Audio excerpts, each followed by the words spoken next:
We're going to talk about something today in our emergency preparedness that I bet some of you haven't thought about. So stick with me to the end.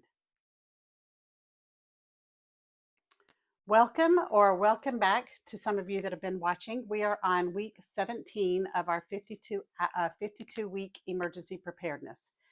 And I hope you can subscribe and share with your friends. If they haven't started yet, it's never too late to get started. Pick up where we are and catch up when they can.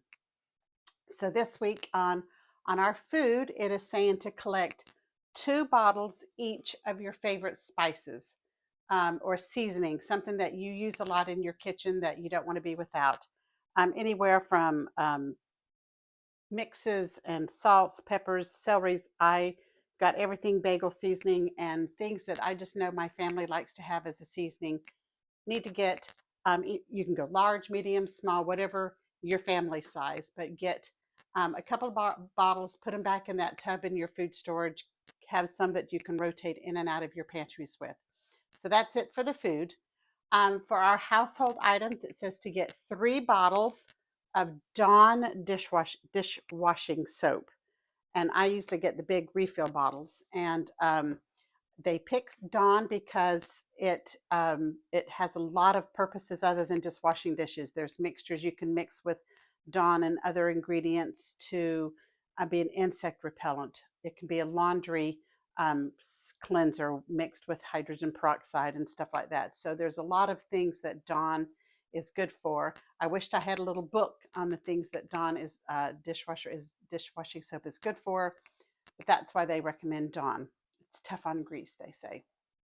In our personal 72-hour survival kits, it is time to review your picture. If you haven't done it, go ahead and do it. Get a picture of your family. Circle the picture of whose ever backpack it's going in, whether it's your backpack or a child's.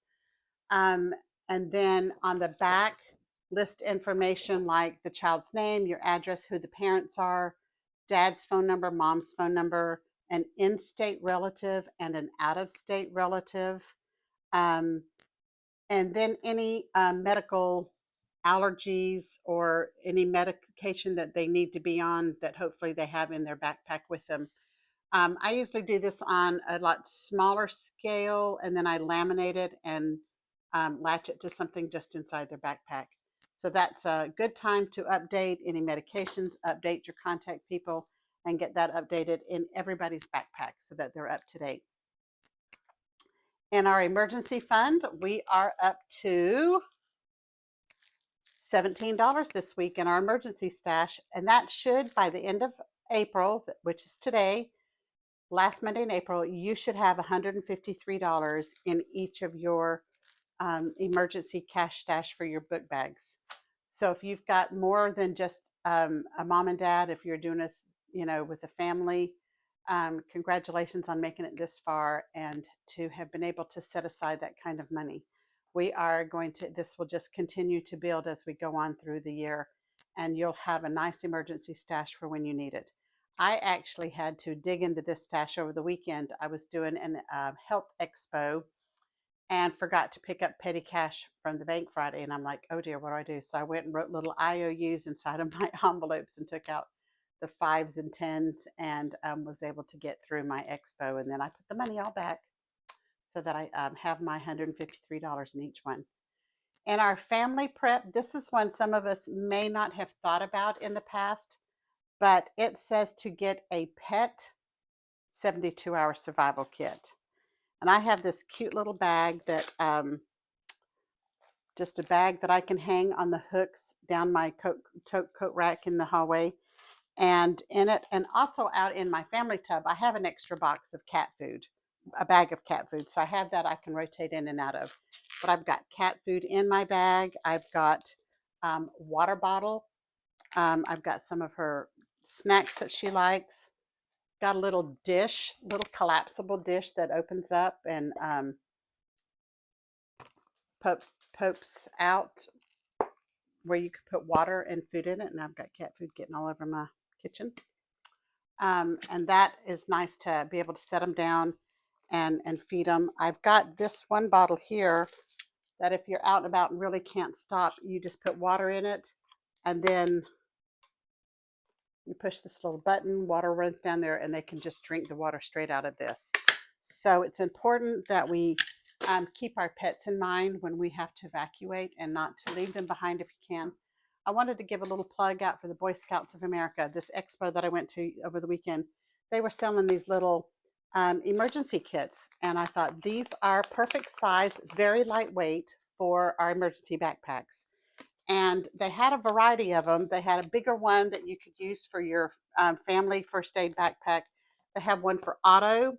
They have one for sports, but they also had one for pets with just gauze bandages and a few things that you would need should your pet, get splinters in their feet or whatever when you're in this evacuation thing. So I thought it was a really cute idea. If you know somebody from the Boy Scouts of America and they're doing this fundraiser, that is great. I'm going to put the lady's email address that I got this from. So if you're interested, you can reach out to them. I just thought they were a pretty good idea to have and to put in. If you don't have your emergency first aid kit for your backpack, this is a perfectly good size. It seals up, but it zips up after you've opened it. And it has a lot of the necessary things that's good for a book pack. So I wanted to share that with you. The last thing on our list this week is stash $10 more aside for a barrel. Now, I've looked at the prices of barrel that I found on Amazon, and the 30-gallon barrels run from about $90 up a little bit to about $130. The 55-gallon drums are about $130 to $190, depends on if you buy it with a siphon pump and a few extra little gadgets that would come with it. But if anybody has found them somewhere else at a good price, please comment and share that in the comments, and I will share that with everyone that's looking for these barrels to do larger water storage in instead of so many 5-gallon things, but be able to put a little bit heavier supply of water in your storage. That's it for this week. Thanks again for watching. Remember to subscribe, like, share, invite all your friends to join us in this journey. And I hope you're having a good time and learning something on the way. And I want to thank all those who've made comments. We've got a few more new people. We've got somebody from Australia that is watching, a few more people from Texas and Nebraska. So thanks for watching and joining us on this journey, and we'll see you next week.